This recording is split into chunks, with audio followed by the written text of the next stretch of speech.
저는 오늘 이 프로그램을 시작하면서 베이징에서 펼쳐진 매우 특별한 장면 하나를 먼저 이야기하고 싶습니다. 무대 위에 시진핑과 블라디미르 푸틴이 앉아 있었습니다. 그 주변에는 수십 명의 장관들, 국유기업 대표들, 군사 관료들이 자리를 채웠습니다. 그리고 탁자 위에는 두꺼운 문서들이 쌓여 있었습니다. 진행자가 매우 천천히 말했습니다. 이것은 더 이상 평범한 서명식이 아닙니다. 저는 이 말을 들으면서 무언가 매우 다른 일이 벌어지고 있다는 것을 느꼈습니다. 이날 동시에 서명된 협력 문서가 20개가 넘었습니다. 에너지 AI, 교육 운송, 언론 물류, 그리고 심지어 글로벌 거버넌스까지. 저는 이 목록을 들으면서 잠깐 멈춰야 했습니다. 에너지와 무역 협정이라면 이해할 수 있습니다. 두 나라가 경제적 이익을 위해 협력하는 것, 그것은 흔한 일입니다. 하지만 AI와 교육, 그리고 글로벌 거버넌스까지, 이것은 단순한 경제 협력이 아닙니다. 이것은 두 나라가 세계를 어떻게 운영할 것인지에 대한 공동의 비전을 만들려는 것입니다. 그리고 그날의 핵심 문장이 있었습니다. 중국과 러시아는 공동으로 다극 세계를 지지한다. 진행자가 이 문장을 분석하면서 매우 중요한 포인트를 짚었습니다. 이것은 단순한 외교적 표현이 아닙니다. 이것은 공개적인 선언입니다. 중국과 러시아가 더 이상 서방이 정의하는 질서 안에서 살고 싶지 않다는 선언, 미국이 주도하는 단극 체제에 반대한다는 선언, 그리고 우리가 새로운 세계 질서를 만들겠다는 선언.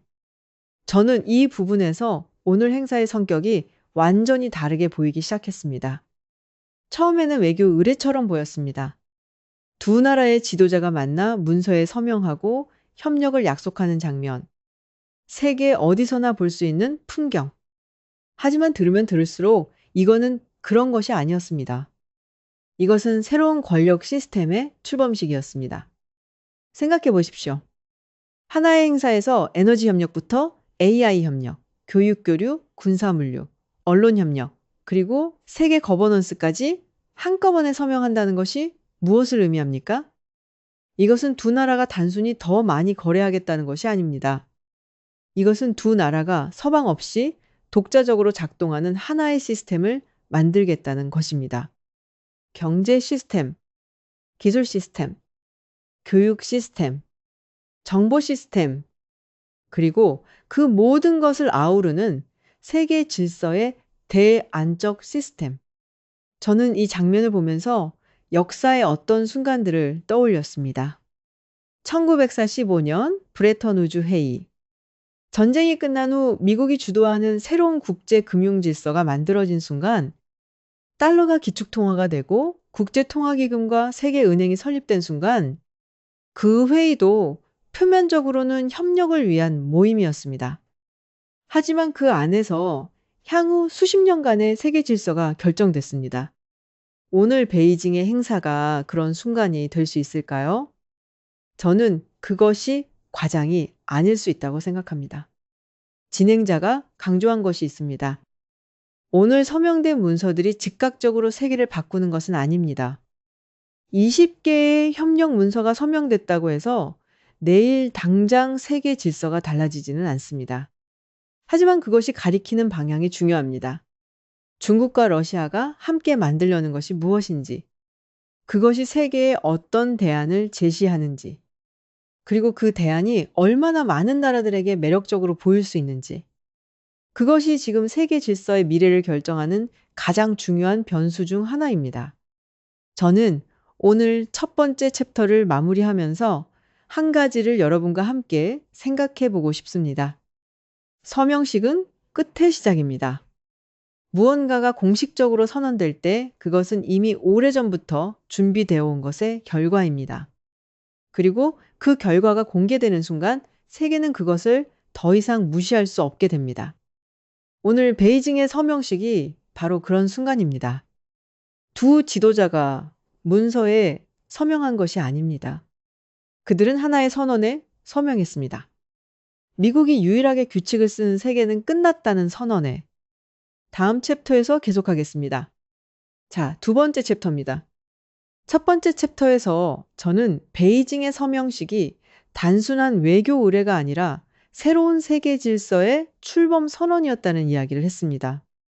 20개가 넘는 협력 문서가 동시에 서명됐고 그 안에는 에너지부터 AI, 글로벌 거버넌스까지 포함됐다는 이야기였습니다. 오늘 저는 그날 행사에서 시진핑이 한 발언을 이야기하려고 합니다. 그리고 그 발언이 왜 표면적으로 보이는 것보다 훨씬 더 중요한지를 말씀드리겠습니다. 진행자가 이 부분을 이야기하면서 매우 흥미롭다는 표정으로 반복해서 강조했습니다. 시진핑이 그날 계속해서 같은 표현을 반복했다는 것입니다. 비동맹, 비대결. 제3자를 겨냥하지 않는다. 저는 처음에 이 표현들을 들으면서 그것이 단순한 외교적 수사라고 생각했습니다. 두 강대국이 협력을 강화하면서 세계를 안심시키려는 표준적인 문구. 하지만 진행자가 지적한 것이 있습니다.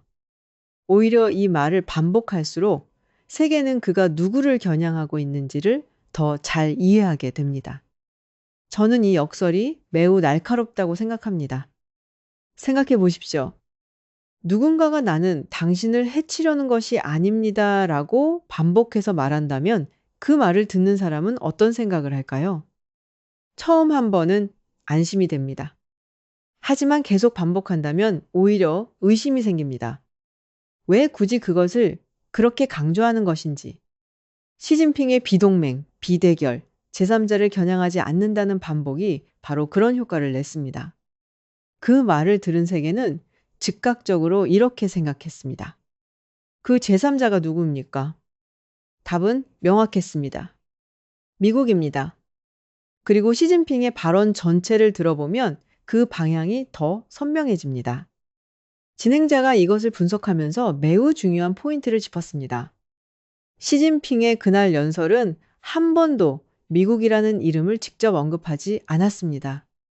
하지만 거의 모든 문장이 미국을 암시하고 있었습니다. 패권주의 반대, 일방주의 반대, 국제적 정글의 법칙 반대, 그리고 시진핑이 직접 한 말이 있었습니다. 세계는 정글의 법칙으로 돌아갈 위험에 처해 있습니다. 진행자가 이 발언에서 잠깐 웃음을 보이면서 말했습니다. 누구나 그가 누구를 이야기하는지 알고 있습니다. 저는 이 장면이 매우 중요한 것을 보여준다고 생각합니다. 지금 세계에서 가장 큰 전쟁 중 하나는 군사적 전쟁이 아닙니다. 그것은 세계를 어떻게 정의하는가의 전쟁입니다. 미국은 이렇게 말합니다. 민주주의 동맹, 규칙 기반 국제 질서, 그리고 그 규칙을 지키는 나라들의 공동체. 중국과 러시아는 이렇게 말합니다. 다극세계, 주권 존중, 내정 불간섭, 그리고 패권주의에 반대하는 나라들의 연대. 이 두 언어 체계는 표면적으로는 각각 그럴듯하게 들립니다. 하지만 그 안에는 매우 다른 세계관이 담겨 있습니다. 미국의 언어는 이렇게 말합니다. 우리가 만든 규칙이 세계의 규칙이다. 중국과 러시아의 언어는 이렇게 말합니다. 당신들이 만든 규칙을 우리가 따를 이유가 없다. 그리고 지금 세계의 많은 나라들이 이 두 언어 중 어느 것이 더 설득력 있는지를 판단하고 있습니다. 진행자가 이 부분에서 매우 냉정한 분석을 했습니다. 시진핑이 직접 미국을 겨냥하지 않으면서도 미국을 겨냥하는 이 방식은 매우 정교한 전략입니다. 만약 시진핑이 직접 미국이 문제다라고 말했다면 어떻게 됐을까요? 그것은 즉각적으로 대결의 언어가 됩니다. 미국을 명시적으로 적으로 규정하는 것. 그리고 그것은 많은 나라들을 불편하게 만들고 중국을 고립시키는 결과로 이어질 수 있습니다. 하지만 패권주의 반대, 정글의 법칙 반대, 일방주의 반대라고 말하면 다릅니다. 이 표현들은 미국을 직접 지목하지 않으면서도 미국이 하는 것들을 문제 삼습니다. 그리고 동시에 미국의 행동에 불만을 가진 세계 많은 나라들의 공감을 얻을 수 있습니다.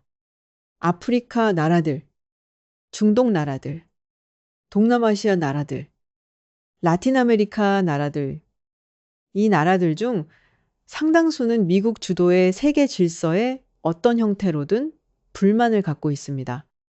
시진핑은 그 불만에 언어를 제공하고 있습니다. 저는 이 챕터를 준비하면서 언어의 권력에 대해 생각했습니다.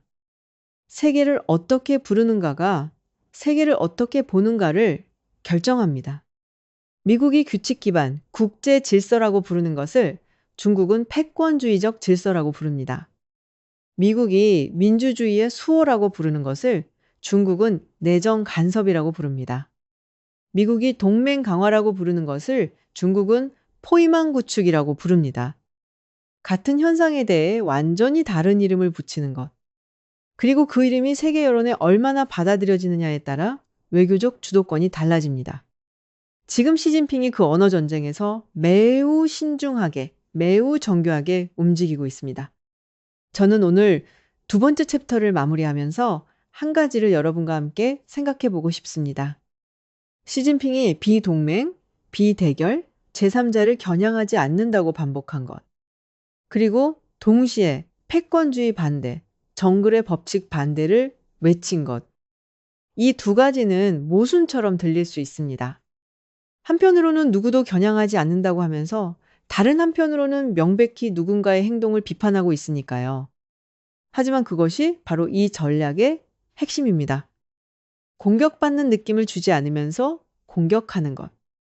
적을 만들지 않으면서 반대 진영을 구축하는 것. 그리고 세계가 스스로 결론을 내리도록 유도하는 것. 그 언어 전쟁이 지금 총성 없이 하지만 매우 치열하게 진행되고 있습니다. 다음 챕터에서 계속하겠습니다. 자, 세 번째 챕터입니다. 앞서 저는 시진핑이 직접 미국을 겨냥하지 않으면서도 미국을 겨냥하는 언어 전략을 구사하고 있다는 이야기를 했습니다. 패권주의 반대, 정글의 법칙 반대라는 표현들이 세계 여론을 향한 매우 정교한 언어 전쟁이라는 이야기였습니다. 오늘 저는 그 서명식에서 푸틴이 한 발언을 이야기하려고 합니다. 그리고 그 발언이 군사적 위협보다 서방을 더 불안하게 만드는 이유를 설명해 드리겠습니다. 진행자가 이 부분을 이야기하면서 거의 멈추다시피 했습니다. 그리고 매우 천천히 말했습니다. 푸틴이 이런 말을 했습니다. 현재 교역의 거의 전부가 루블과 위안으로 이루어지고 있습니다. 저는 이 문장을 처음 들었을 때 그것이 얼마나 위험한 발언인지를 즉각적으로 느꼈습니다. 달러가 무엇인지를 먼저 설명해 드리겠습니다. 달러는 단순한 화폐가 아닙니다. 달러는 미국이 세계에서 갖는 권력의 핵심 도구입니다. 전 세계 원유 거래의 대부분이 달러로 이루어집니다. 국제무역의 상당 부분이 달러로 결제됩니다. 세계 외환 보유고의 가장 큰 부분이 달러로 구성됩니다. 이것이 의미하는 것은 무엇입니까? 세계가 달러를 필요로 한다는 것. 그리고 달러를 발행하는 미국이 그 필요를 통해 막대한 권력을 행사할 수 있다는 것. 미국이 제재를 가할 수 있는 것도 달러 덕분입니다. 국제 금융 시스템에서 어떤 나라를 배제하는 것이 효과적인 이유도 그 시스템의 중심에 달러가 있기 때문입니다. 달러 패권은 미국의 군사력 다음으로 강력한 권력 도구입니다. 어쩌면 일부 상황에서는 군사력보다 더 강력할 수도 있습니다. 그런데 푸틴이 말한 것이 무엇입니까? 러시아와 중국의 교역에서 달러를 거의 사용하지 않는다는 것입니다. 루블과 위안으로 직접 거래한다는 것입니다. 진행자가 이것을 분석하면서 매우 중요한 포인트를 짚었습니다. 현대 전쟁은 더 이상 탱크만의 이야기가 아닙니다. 어떤 화폐가 사용되는가? 누가 결제를 통제하는가? 누가 은행을 통제하는가? 누가 글로벌 무역의 규칙을 쓰는가? 이것들이 지금 세계에서 가장 중요한 전쟁터입니다. 그리고 러시아와 중국이 지금 그 전쟁터에서 미국에 직접 도전하고 있는 것입니다. 푸틴은 그날 연설에서 계속해서 같은 방향의 이야기를 했습니다. 루블 위안, 독자적인 결제 시스템, 독립적인 무역. 이것들이 단순한 경제적 편의를 위한 것이 아니라는 것을 진행자가 설명했습니다. 이것은 전략적 목표입니다. 달러에 대한 의존도를 줄이는 것. 미국이 제재를 가해도 버틸 수 있는 시스템을 만드는 것. 그리고 달러 없이도 작동하는 대안적 경제 생태계를 구축하는 것. 그 맥락에서 브릭스와 상하이 협력기구가 언급됩니다. 진행자가 이것을 이렇게 표현했습니다. 브릭스와 상하이 협력기구는 단순한 경제협력기구가 아닙니다. 그것들은 탈달러 세계의 정치적 인프라입니다. 저는 이 표현이 매우 중요하다고 생각합니다. 인프라라는 단어에 주목해 주십시오. 어떤 새로운 시스템을 만들려면 먼저 그것을 작동시킬 기반이 필요합니다. 도로가 있어야 차가 달릴 수 있습니다. 전선이 있어야 전기가 흐를 수 있습니다.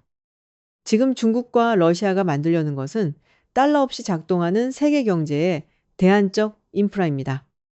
브릭스 회원국들은 세계 인구의 약 절반을 차지합니다. 세계 GDP의 상당 부분을 차지합니다. 그리고 세계 에너지 자원의 매우 큰 부분을 보유하고 있습니다. 이 나라들이 달러를 거치지 않고 직접 거래하기 시작한다면 달러로 결제하지 않아도 에너지를 사고 팔 수 있다면 그것은 달러 패권에 대한 매우 구체적인 도전이 됩니다. 진행자가 매우 직접적으로 말했습니다. 러시아가 에너지를 위안으로 판다면 그것은 더 이상 단순한 무역이 아닙니다. 그것은 금융전쟁입니다. 저는 이 문장이 담고 있는 의미를 오래 생각했습니다. 금융전쟁, 총성 없는 전쟁. 하지만 그 결과는 군사전쟁 못지않게 클 수 있는 전쟁. 달러 패권이 흔들리면 무슨 일이 벌어집니까?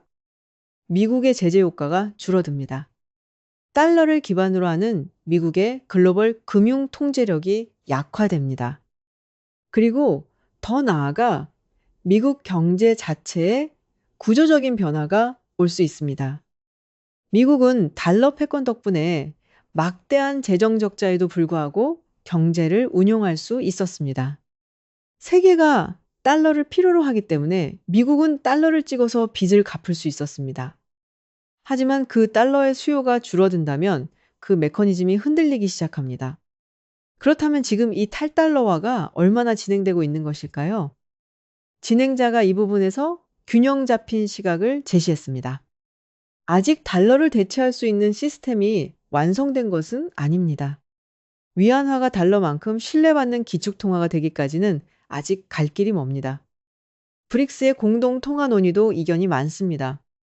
하지만 방향이 중요합니다. 10년 전에는 러시아와 중국의 교역에서 달러 비중이 훨씬 더 높았습니다. 지금은 루블과 위안이 그 자리를 대부분 차지하고 있습니다. 이 변화가 일어났다는 것, 그리고 그 변화가 계속되고 있다는 것, 그 흐름이 굳어지는 것이 미국이 가장 두려워하는 시나리오 중 하나입니다. 저는 오늘 세 번째 챕터를 마무리하면서 한 가지를 여러분과 함께 생각해 보고 싶습니다. 역사에서 패권이 바뀔 때 그 변화는 대개 전쟁터가 아니라 경제에서 시작됐습니다. 영국 파운드화가 달러의 패권을 넘겨준 것도 영국이 군사적으로 패배했기 때문이 아니었습니다. 경제력이 상대적으로 약화됐고 그 결과 화폐 패권도 이동했습니다. 지금 푸틴이 말한 루블과 위안으로 이루어지는 교역은 그 방향의 시작일 수 있습니다. 물론 아직 갈 길이 멉니다.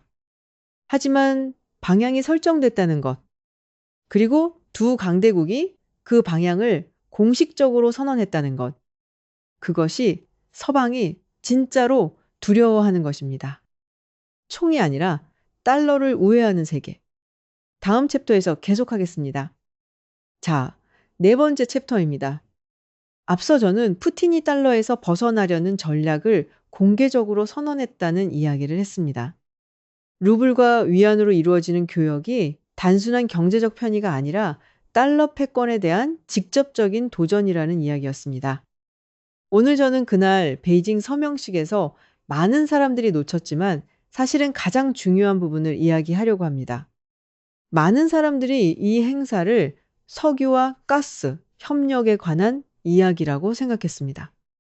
러시아 에너지가 중국으로 더 많이 흘러간다는 이야기, 두 나라가 에너지 거래를 강화한다는 이야기, 물론 그것도 맞습니다. 하지만 그것이 전부가 아니었습니다. 그날 가장 많이 반복된 키워드가 무엇이었는지 아십니까? 디지털 경제, 인공지능, 혁신, 기술 협력. 저는 이것을 들으면서 매우 중요한 전환을 느꼈습니다. 진행자가 이것을 매우 명확하게 설명했습니다. 시진핑이 그날 AI와 디지털 경제에 대해 반복적으로 강조했다는 것, 그리고 그것이 단순한 수사가 아니라 중국의 매우 구체적인 전략적 목표를 반영한다는 것. 중국은 더 이상 값싼 공장으로 남고 싶지 않습니다. 중국은 새로운 세계의 기술 중심이 되고 싶습니다. 이것이 왜 중요한지를 설명해 드리겠습니다. 지금까지 세계 기술의 중심은 어디였습니까? 미국이었습니다. 실리콘밸리, 마이크로소프트, 구글, 애플, 그리고 엔비디아. AI의 시대가 본격적으로 열리면서 이 기술 패권이 앞으로의 세계 질서를 결정하는 가장 중요한 변수 중 하나가 됐습니다. AI를 지배하는 나라가 군사적 우위를 가집니다. AI를 지배하는 나라가 경제적 생산성에서 앞서 나갑니다. AI를 지배하는 나라가 정보를 통제합니다. 그리고 AI를 지배하는 나라가 미래의 규칙을 씁니다. 중국은 그것을 알고 있습니다. 그래서 시진핑이 그날 AI를 반복해서 언급한 것입니다. 그리고 러시아와의 협력 문서 안에 AI 협력이 포함됐다는 것은 매우 상징적입니다. 그렇다면 이 중러기술 협력이 어떤 구도를 만드는지를 진행자가 매우 명확하게 설명했습니다. 러시아는 연료를 가져옵니다. 중국은 시스템을 가져옵니다. 저는 이 표현이 매우 정확하다고 생각합니다. 러시아가 무엇을 갖고 있습니까? 석유입니다. 가스입니다. 우라늄입니다. 북극 자원입니다. 그리고 유라시아 대륙을 가로지르는 운송 해랑입니다. 이것들은 현대 문명이 작동하는 데 필요한 물리적 연료들입니다. AI 데이터 센터를 돌리는데도 엄청난 에너지가 필요합니다. 첨단 제조업을 유지하는 데도 안정적인 에너지 공급이 필수입니다. 러시아는 그 에너지를 중국에 안정적으로 공급할 수 있는 나라입니다. 중국은 무엇을 갖고 있습니까? 세계 최대의 제조업 기반입니다. 방대한 데이터입니다. AI 개발 역량입니다. 글로벌 공급망, 지배력입니다. 그리고 그 모든 것을 조율하는 국가주도 시스템입니다. 중국은 러시아가 제공하는 에너지를 연료 삼아 AI와 기술 시스템을 구축할 수 있습니다. 그리고 이 두 가지가 결합되면 서방과 독립적으로 작동하는 매우 강력한 권력 블록이 만들어집니다. 하지만 진행자가 강조한 것이 있습니다. 교육도 빼놓을 수 없다는 것입니다. 그날 서명된 문서 중에는 교육 협력도 포함됐습니다. 많은 사람들이 이것을 부수적인 것으로 볼 수 있습니다. 학생 교류 프로그램 정도? 하지만 저는 이것이 매우 중요한 장기 전략이라고 생각합니다. 기술 패권은 결국 사람에서 나옵니다. 누가 더 많은 AI 엔지니어를 갖고 있는가? 누가 더 많은 반도체 연구자를 갖고 있는가? 누가 더 많은 데이터 과학자를 갖고 있는가? 미국의 기술 패권도 세계 각지에서 인재를 끌어모으는 능력에서 나왔습니다. 전 세계의 뛰어난 두뇌들이 미국으로 모이고 그 인재들이 실리콘밸리와 MIT 같은 곳에서 혁신을 만들어냈습니다. 중국과 러시아의 교육 협력은 그 판을 바꾸려는 시도입니다. 서방으로 가지 않아도 되는 인재 네트워크를 만드는 것. 중국과 러시아 사이에서 과학자, 공학자, 연구자들이 교류하는 생태계를 구축하는 것. 이것이 장기적으로 기술 패권 경쟁에서 매우 중요한 의미를 가질 수 있습니다. 진행자가 이날 행사의 진짜 의미를 이렇게 요약했습니다. 오늘 행사는 표면적으로는 협력 문서 서명식이었습니다. 하지만 실질적으로는 미래 AI, 에너지, 물류를 누가 통제할 것인가에 대한 선언이었습니다.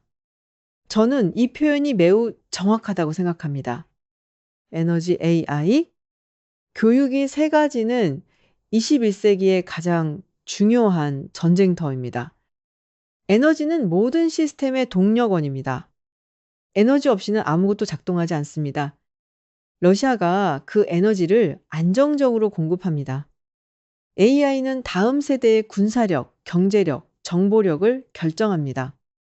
중국이 그 AI 개발에 국가적 역량을 집중하고 있습니다. 그리고 교육은 이 모든 것을 가능하게 하는 인적 기반입니다. 두 나라가 함께 그 기반을 구축하려 하고 있습니다. 저는 오늘 네 번째 챕터를 마무리하면서 한 가지를 여러분과 함께 생각해 보고 싶습니다. 과거의 강대국 경쟁은 영토와 자원을 두고 벌어졌습니다. 누가 더 많은 땅을 갖는가? 누가 더 많은 군대를 갖는가? 하지만 지금의 강대국 경쟁은 다른 차원에서 벌어지고 있습니다. 누가 더 좋은 AI를 갖는가? 누가 더 안정적인 에너지를 확보하는가? 누가 더 뛰어난 인재를 키우는가? 그리고 누가 그것들을 연결하는 더 나은 시스템을 갖는가? 러시아의 연료와 중국의 시스템이 결합되는 것. 그것이 오늘 행사가 세계에 보내는 가장 중요한 메시지였습니다. 총성 없는 전쟁이 지금 에너지 파이프라인에서, AI 연구소에서, 그리고 대학 강의실에서 동시에 벌어지고 있습니다. 마지막 챕터에서 계속하겠습니다. 마지막 챕터입니다. 오늘 저는 여러분과 함께 매우 무겁고 중요한 이야기들을 들여다봤습니다. 베이징 서명식이 새로운 세계 질서의 출범 선언이었다는 이야기, 시진핑이 직접 미국을 겨냥하지 않으면서도 겨냥하는 정교한 언어 전략을 구사했다는 이야기, 푸틴이 달러 패권에 대한 직접적인 도전을 공개 선언했다는 이야기, 그리고 에너지와 AI와 교육이라는 새 전선에서 새로운 권력 블록이 형성되고 있다는 이야기까지, 이제 마지막으로 저는 이 모든 이야기가 가리키는 가장 본질적인 결론을 꺼내놓으려고 합니다. 진행자가 오늘 프로그램을 마무리하면서 매우 냉정한 말을 했습니다. 미국은 여전히 세계에서 가장 강한 초강대국입니다. 하지만 더 이상 규칙을 혼자 쓰는 나라가 아닙니다. 저는 이 문장을 들으면서 그것이 담고 있는 의미의 무게를 느꼈습니다. 미국이 약해졌다는 이야기가 아닙니다. 미국의 군사력은 여전히 세계 최강입니다. 미국의 경제력도 여전히 압도적입니다. 달러도 여전히 세계에서 가장 많이 사용되는 기축통화입니다. 하지만 그 미국이 세계의 규칙을 혼자 쓰는 능력을 잃어가고 있다는 것. 그것이 지금 세계에서 일어나고 있는 가장 중요한 변화입니다. 중국과 러시아가 오늘 행사를 통해 세계에 보낸 메시지가 있습니다. 진행자가 이것을 이렇게 요약했습니다. 우리는 독자적인 무역을 원합니다. 우리만의 에너지 시스템을 원합니다. 우리만의 물류 네트워크를 원합니다. 우리만의 AI 생태계를 원합니다. 그리고 심지어 우리만의 금융 생태계를 원합니다. 이것이 의미하는 것은 무엇입니까? 서방이 구축한 시스템에 의존하지 않겠다는 것입니다. 달러 없이도, 스위프트 없이도, 서방의 기술 플랫폼 없이도 작동하는 세계를 만들겠다는 것입니다.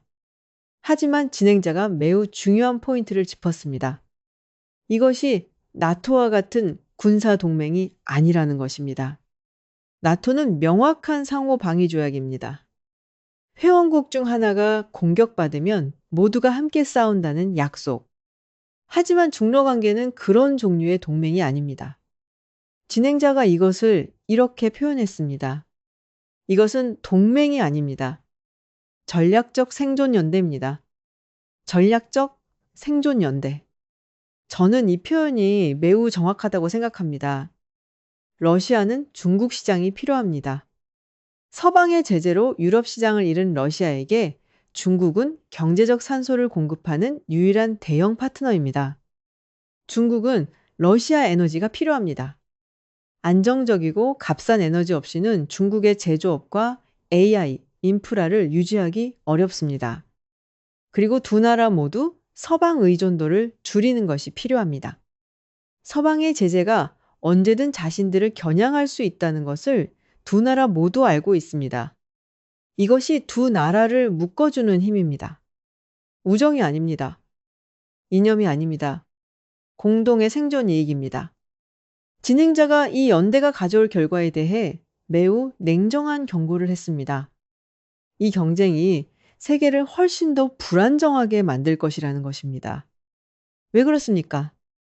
AI가 전쟁터가 됩니다. 누가 더 발전한 AI를 갖는가가 군사적 우위를 결정합니다. 그리고 두 진영이 각자의 AI 생태계를 만들면 세계는 기술적으로도 분열됩니다. 반도체가 전쟁터가 됩니다.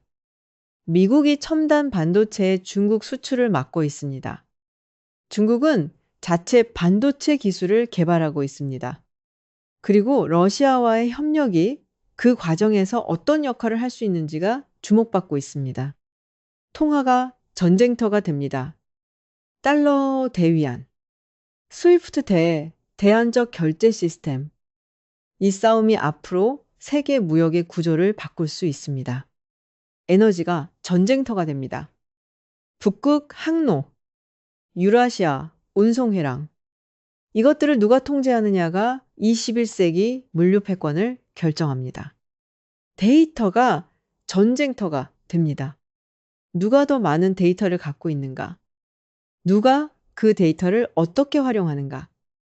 그것이 AI 경쟁의 핵심입니다. 이 모든 것들이 동시에 끊임없이 그리고 대부분 총성 없이 전쟁터가 되고 있습니다. 그리고 진행자가 오늘 프로그램의 마지막 장면을 이렇게 묘사했습니다. 시진핑과 블라디미르 푸틴이 수십 개의 협력 문서 앞에서 악수를 합니다. 그리고 진행자가 마지막으로 매우 무거운 말을 남겼습니다. 이것은 단순히 두 지도자의 악수가 아닙니다. 이것은 낡은 질서에서 벗어나려는 세계의 악수입니다. 저는 이 문장 앞에서 오래 멈췄습니다. 낡은 질서? 그것이 무엇을 의미합니까? 저는 미국이 설계한 질서입니다. 달러를 기축통화로 하는 브레턴우즈 체제, 나토를 중심으로 하는 집단 안보 시스템, 그리고 서방이 주도하는 국제기구들과 무역 규칙들. 이 질서가 수십 년간 세계를 운영해 왔습니다. 그리고 그 질서 안에서 중국도 성장했습니다. 아이러니하게도. 하지만 지금 중국은 그 질서가 자신의 부상을 맞고 있다고 느끼기 시작했습니다. 그리고 러시아는 그 질서가 자신을 포위하고 있다고 느끼고 있습니다. 그래서 두 나라가 함께 다른 방향을 가리키고 있습니다. 저는 오늘 프로그램 전체를 마무리하면서 이 모든 이야기가 우리에게 무엇을 의미하는지를 생각해 봤습니다. 세계는 지금 두 개의 다른 시스템이 경쟁하는 시대로 접어들고 있습니다. 하나는 미국이 주도하는 기존의 질서, 달러, 나토, 서방 기술, 서방 금융 시스템. 다른 하나는 중국과 러시아가 만들려는 대안적 질서, 위안과 루블, 브릭스, 독자적 기술 생태계, 그리고 유라시아 중심의 새로운 연결망. 이 두 시스템 사이에서 세계의 많은 나라들이 선택을 강요받고 있습니다. 그리고 그 선택이 쉽지 않습니다. 미국과의 관계도 중요하고 중국과의 경제적 연결도 포기하기 어렵습니다. 한국도 그 딜레마의 한가운데 있습니다. 미국의 동맹입니다. 하지만 중국은 최대 교역 상대 중 하나입니다. 첨단 기술에서는 미국과 협력해야 합니다. 하지만 공급망의 많은 부분이 중국과 연결되어 있습니다. 그 균형을 어떻게 잡느냐? 그 질문이 앞으로 수십 년간 한국 외교의 가장 어려운 과제가 될 것입니다. 그리고 그 질문에 답하려면 지금 세계에서 무슨 일이 벌어지고 있는지를 정확하게 알아야 합니다. 미국은 여전히 가장 강합니다. 하지만 더 이상 혼자 규칙을 쓰지 않습니다. 그리고 그 변화가 만들어내는 새로운 세계에서 우리가 어디에 서야 하는지를 지금 결정해야 합니다. 오늘 끝까지 함께 해주셔서 진심으로 감사드립니다. 다음에 또 뵙겠습니다.